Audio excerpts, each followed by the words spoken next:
quando eu vejo aí o papel das mulheres guerreiras, aí eu me lembro do movimento mais emocionante que eu já vi em toda a minha vida, que foi aquele movimento do Ocupe as Escolas aqui, Sim, que tinha foi uma das coisas mais bonitas que eu já vi também. Eu tinha acabado de me formar na universidade, na época, e eu acompanhei, eu ia em algumas escolas para fazer palestras e debates sobre gênero, na época, que era um tema que estava crescendo. Mas era fantástico. Aqui em casa mesmo, aqui, a minha neta trouxe um monte de alunos, mas não era uma escola pública, mas trouxe um monte de colegas aqui para discutir a questão de gênero. Mas eu lembro, na época, que a liderança era das meninas.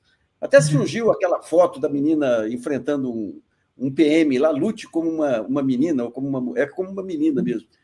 E Uma menina. eu lembro uma das cenas que eu. Mas aí que irrita esse negócio, porque quando você pega esse movimento, você pega mesmo o movimento do passe livre lá atrás, você pega o movimento da Marcha das Mulheres, os primeiros grupos a entender a nova dinâmica política das redes sociais foram os grupos progressistas. Essa criançada aí, as meninas, eu fiz uma entrevista com uma delas, ela falou, pois é, a gente queria um tema X, lá a diretora não deixava, mas que agora, final de semana, a escola é nossa, então nós chamamos pessoas de fora. Foi um negócio fantástico. Mas onde foi que a esquerda perdeu o bonde das redes sociais? Foi mesmo, Nassif, assim, eu me lembro, outra coisa que eu posso citar foram as marchas feministas, mais ou menos na mesma época desse levante secundarista, que foi na época que o Cunha era presidente da Câmara, e, entre outras coisas, ele também atacava os direitos reprodutivos, né, os direitos das mulheres, e eu me lembro bem, porque eu era uma daquelas ativistas das ruas, na época eu tinha 24 anos, mais ou menos, 25, e a gente organizava, chamava as mobilizações, que eram enormes, tinham, né, para um país que não tinha tradição de luta feminista, assim, há muito tempo nas ruas, chegou a juntar 40 mil mulheres, que foi o auge, uma das mais fortes. E era tudo pelo Facebook, na época. A gente fazia aqueles grupos e eventos.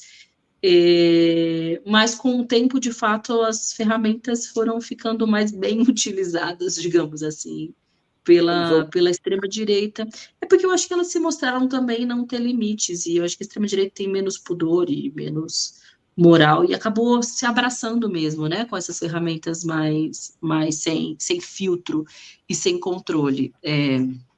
Agora, a gente precisa retomar, a gente sempre fala isso, né, a esquerda precisa aprender a se comunicar, a se organizar mais nas redes sociais. A gente chegou a falar desse problema, né, da falta de regulamentação das redes, que eu acho que enquanto isso não acontecer, a gente vai sempre ficar correndo o rato, atrás do próprio rabo. Mas, de fato, há outras ferramentas que a gente pode melhorar. Uma delas, Nassif, eu acho, é ser menos dependente dessas big tech, sabe? Para ter a nossa comunicação, ter os nossos próprios mecanismos, as nossas próprias ferramentas, nossas próprias redes, porque a gente não pode ficar à mercê do algoritmo ou do bilionário de plantão que é o dono. Imagina, tudo que eu posto vai ficar sujeito a filtro do Elon Musk, se isso vai chegar nas pessoas ou não.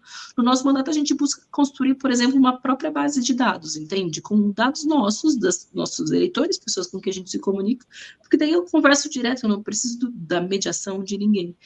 Acho que há formas e formas, mas isso é uma possibilidade também.